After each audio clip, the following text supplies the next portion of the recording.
Diascofoot, le miroir du football de la diaspora congolaise.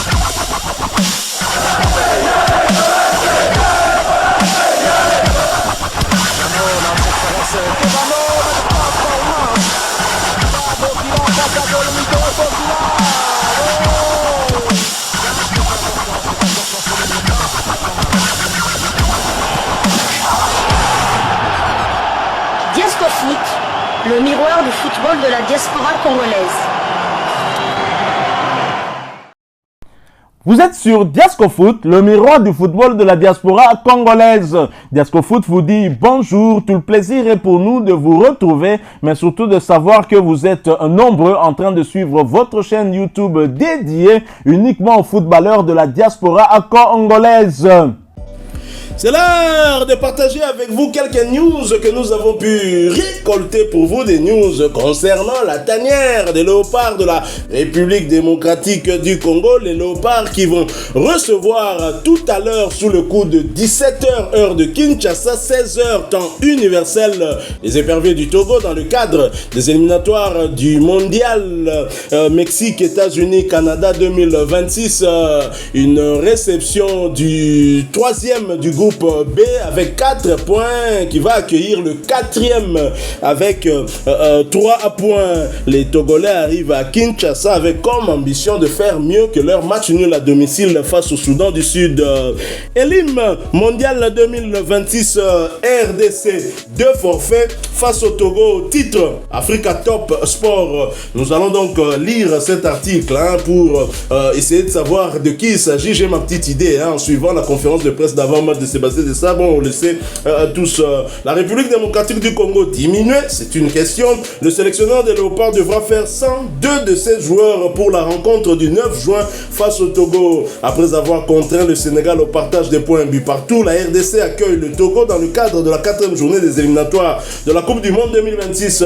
En conférence de presse d'avant-match contre le Togo, Sébastien Desabre, sélectionneur des Léopards de la RDC, a annoncé le forfait de Simon Banza. L'attaquant de Braga au Portugal souffre des pépins physiques. Noah Sadiki également sera absent pour cette rencontre pour des raisons administratives. Ces absences ne devraient pas perturber le sélectionneur du Congo puisque les deux joueurs n'avaient pas disputé la rencontre face au Sénégal.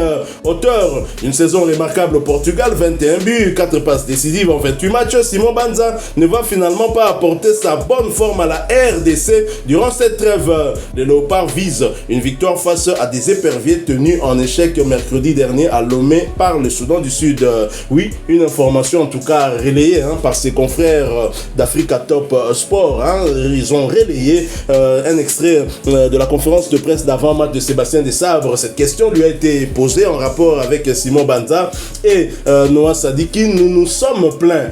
Sébastien Desabre a fait une conférence de presse d'avant Sénégal RDC. Il a fait une conférence de presse d'après Sénégal RDC et nous n'étions toujours pas informés sur la situation de Simon Banza et Noah Sadiki qui n'étaient même pas sur la feuille du match face au Sénégal.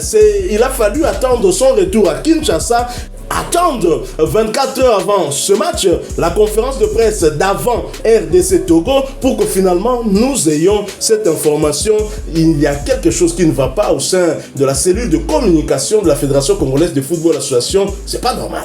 C'est vrai qu'on se posait les questions encore pas plus tard qu'hier, donc parce que bon, c'est vrai qu'on voit le meilleur buteur congolais être absent sans justification. Face au Sénégal, et puis voir la jeune pépite Noah Sadiki. Certains ont dit oh il est jeune, il l'aura tout le temps. Non, c'est jeune au moins sur le banc, c'est pas parce que tu es jeune et Yamin Yamal il a quel âge? Non, c'est vrai, donc c'est petit Naïl Moussika. Donc voilà quoi, donc on sait maintenant que problème administratif, je sais que j'arrive pas à comprendre. Franchement là, j'arrive pas à comprendre parce qu'il était l'un des premiers à avoir renoncé à la Belgique. Est-ce que la Belgique, là il faut se poser la question, est-ce que la Belgique a remis à temps les documents qu'il fallait, ou bien je ne sais pas, ou bien c'est vrai que ça peut être aussi que la Belgique qui a freiné un peu, qui s'est prise en retard. On ne le saura jamais assez, mais c'est vrai que il avait commencé les démarches bien avant Twanzebe. Twanzebe a pu jouer ce match, mais bon, c'est dommage pour lui, il aurait pu faire sa première dans le Grand Liboulou, comme on le dit, et c'est dommage, c'est juste une partie remise. Et Sébastien Desabre l'a dit d'ailleurs, que les démarches avaient été entamées à temps, mais il a parlé des délais au niveau de la FIFA. Non, moi je ne crois pas au délai, puisque Touanzebe est venu après. Bon, peut-être que Touanzebe n'a pas évolué dans les équipes d'âge. Mais alors, moi je n'arrive franchement pas à très bien comprendre. Et là, c'est un point négatif que je retiens sur notre sélectionneur manager qui a toujours agi bien avant, en amont. S'il parle déjà des délais au niveau de la FIFA, ça veut dire que lorsqu'on a entamé ces démarches-là, on n'a pas tenu compte de ces délais. Et c'est bien dommage pour la pépite RD congolaise. Bon, maintenant, est-ce que cette absence ou l'absence de Simon Banza peuvent avoir un impact sur le groupe? Je ne pense pas. D'autant que Sébastien Desabre a toujours déclaré qu'il a 23 ou 25 joueurs qui peuvent être tous titularisés. Et donc, l'absence d'un ne peut pas, en tout cas, empêcher à l'équipe de continuer à évoluer. C'est pas un peu comme le Sénégal où certains se plaignaient. Non, c'est parce que Mané n'était pas là. Non, arrêtez. Le Sénégal est un groupe qui a été construit, en tout cas, au fil des années par Aliou Cissé. Aliou Cissé a une avance énorme par rapport à la République démocratique du Congo qui est encore en construction. La RDC est encore un chantier. Il ne faut jamais dire ça parce que l'équipe est constituée de 11 joueurs sur la pelouse. Ce n'est pas l'absence d'un qui pourrait en tout cas empêcher à l'équipe d'obtenir des résultats. Tout à fait. Mais en tout cas, ces absences, j'espère qu'elles ne vont pas porter préjudice. D'ailleurs, je ne pense pas qu'elles pourraient l'être vu qu'on a de quoi faire. On a vu un Edo Kayombe qui joue aussi à la même position que Noah Sadiki faire une très très belle entrée face au Sénégal. On a vu Fiston Mayele qui était remplaçant, qui allait peut-être être le troisième choix en attaque, rentrer puis marquer 3 minutes après son entrée. Donc on a des joueurs, comme l'a dit lui-même Sébastien Desabre, il n'a pas 11 titulaires, il en a 23, 25 joueurs, mais ce qu'il faut, il faudra gagner ce match. Il faut absolument gagner ce match parce que, mine de rien, on sort de 9 matchs sans victoire. 9 matchs, pardon, 9 matchs officiels, une seule victoire. Et si je mets même les 2 matchs amicaux avant la CAN. Oui, l'Angola, c'était un nul. C'était un nul, donc on revient à 11 matchs, les 11 derniers matchs, une seule victoire pour la RDC, 2 défaites et 8 matchs nuls, c'est beaucoup. Donc il faut vraiment arrêter cette hégémonie et gagner. Moi j'espère vraiment que la différence va se faire en première mi-temps. Qu'on mène 2-3-0 en première mi-temps, même s'il faut respecter cette équipe togolaise qui, on l'a vu, les stades qui n'encaissent pas beaucoup, donc c'est un bloc, c'est une équipe qui joue bas sans doute. Ils sont surtout à l'extérieur, ça vous le rappelez d'ailleurs. Tout à fait. Et donc faudra absolument gagner parce que avec des matchs nuls, c'est vrai qu'on a pris un bon point du côté de Dakar, mais avec les nuls, on n'avance pas beaucoup. C'est vrai, vous avez raison de le rappeler, parce qu'on a tendance à oublier que la République démocratique du Congo sort d'une CAN avec une seule victoire. Certes, une défaite aussi dans les 90 minutes.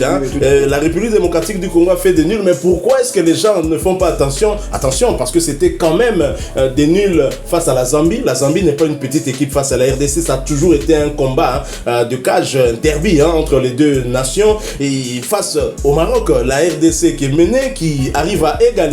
En fait, ce sont des nuls aux couleurs d'une victoire. Sauf contre la Tanzanie. Sauf contre la Tanzanie, on s'attendait à mieux et malheureusement, on n'a pas su. L'Afrique du Sud, on a aussi, tout à fait. On a fait vraiment. Mais bon, le nul face au Sénégal, ça sont des nuls au goût d'une victoire. Ce qui est bien aussi, il y a beaucoup de joueurs qui vont faire leur baptême du feu dans le Grand Liboulou. Mais dommage que c'est vrai qu'encore cette jour il n'y aura que 50 000 personnes, donc ils vont faire Berthaud. Je pense même que c'est la première fois qu'ils viennent en RDC. Ah bon? Oui, parce que non, parce que il a été sélectionné pour la première fois pour les matchs amicaux qui avaient lieu du côté de Dubaï. Les matchs Berthaud, premier match. Même si on met Fayoul, ça sera aussi son premier match au Grand Liboulou. Mais il y a déjà. Oui. SND. L'homme du moment. Narumo Bango a raison. Pour des sabres, on est dans la conférence de presse d'avant match. Nazomona neti pour naie Fiston Mayele a joker. un peu comme Mbalambuta Biscotte pour Claude Leroy. J'ai l'impression, vraiment, il n'a pas cédé. Une question du journaliste, et cette question pour moi, c'était une question bête. Que ce confrère m'excuse, franchement, comment vous pouvez venir poser la question à Sébastien Desabre, dire que Sendé a joué pratiquement, il a joué toute la rencontre, il n'a pas marqué.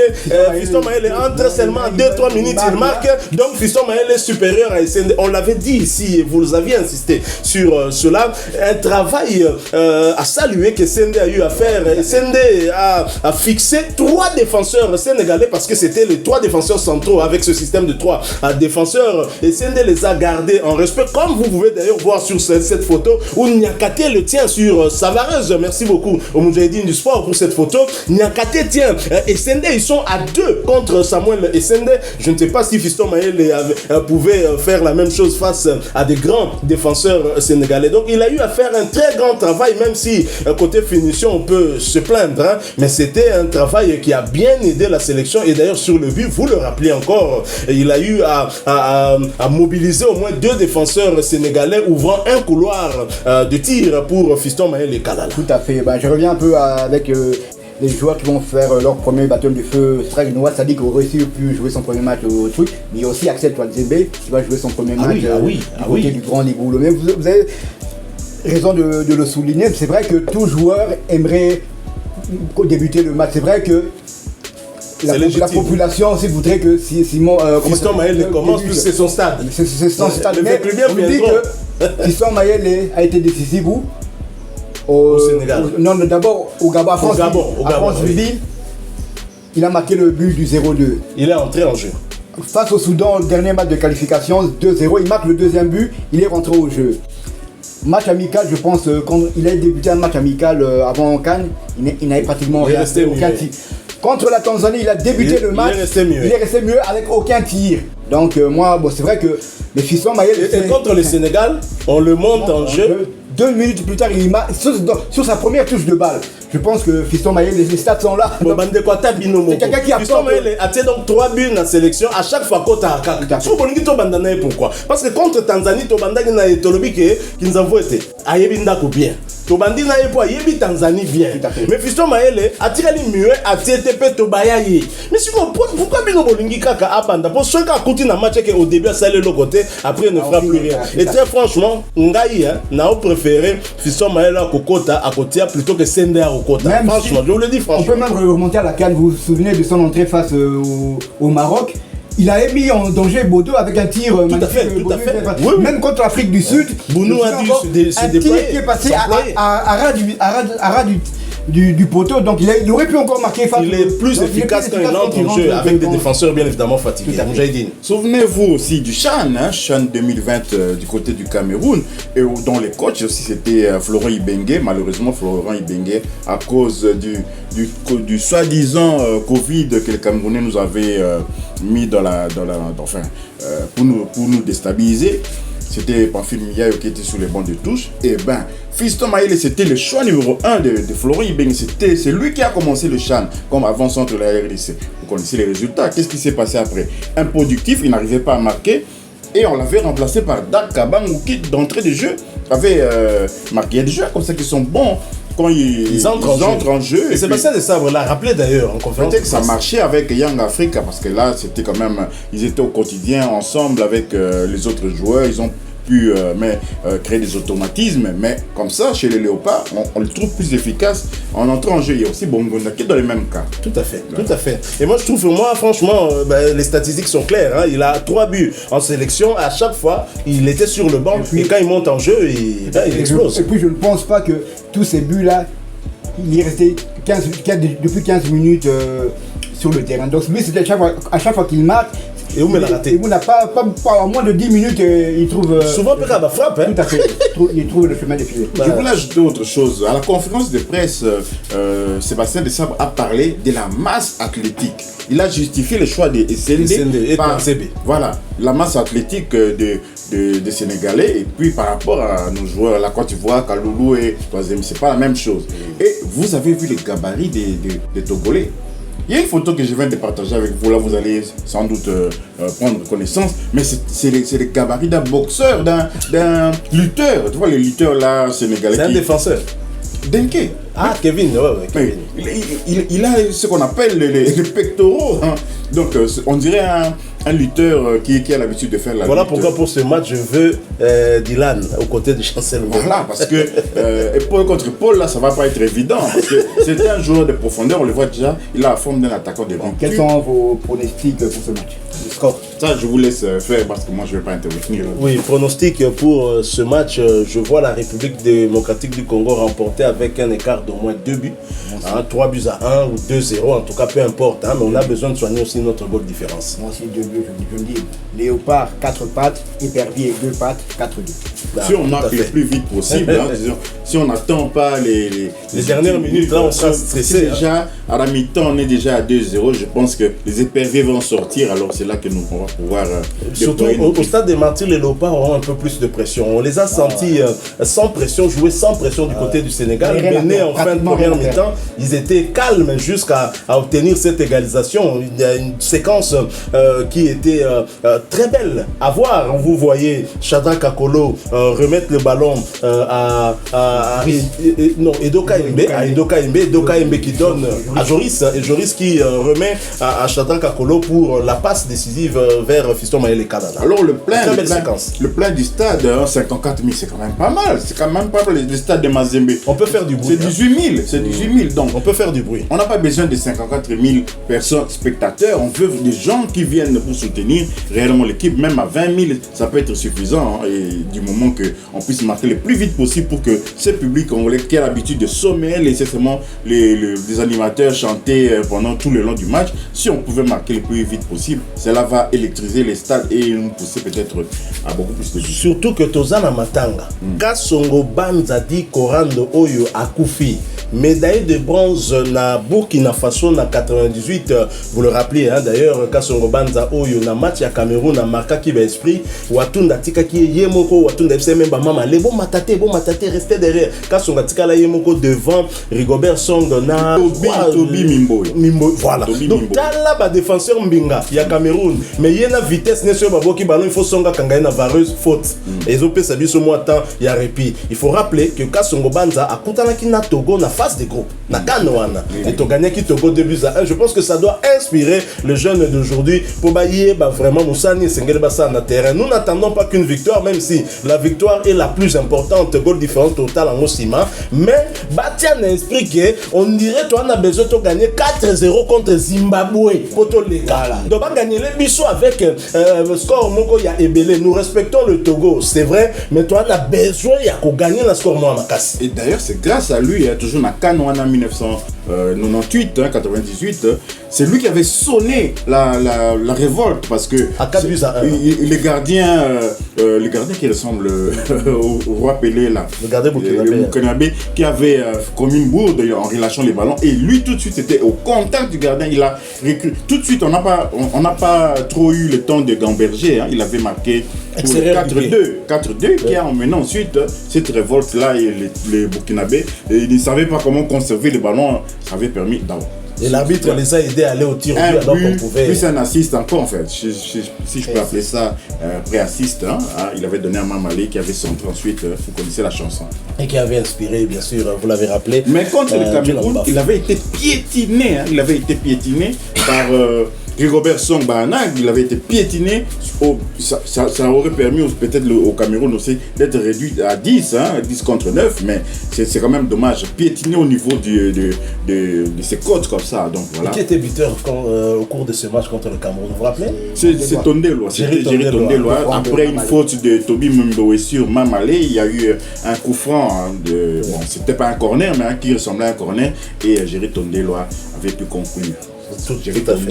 Du cercle de Bruges à ce moment-là, les clubs actuels de Kevin Denke. Voilà. Kevin Denke qui était quand même resté mieux lors du match contre le Sud-Soudan. Il n'a pas inscrit le début. Encore. Oui, espérons en tout cas qu'il le restera. Il doit être bien content que son poursuivant parmi les meilleurs buteurs africains de l'étranger soit forfait. Bon, il est incertain. On ne sait pas s'il sera sur le banc tout à l'heure. On le verra bien quand le sélectionneur manager va publier sa liste des joueurs des 11 11 de départ. Voilà, nous sommes arrivés à la fin, un sujet très passionnant, un sujet intéressant sur ces 4 forfaits. Du côté de la RDC, on nous a donné des explications que le sélectionneur manager avait donné. On a fait une petite analyse, partagez avec nous votre point de vue, mais surtout laissez-nous un maximum de j'aime.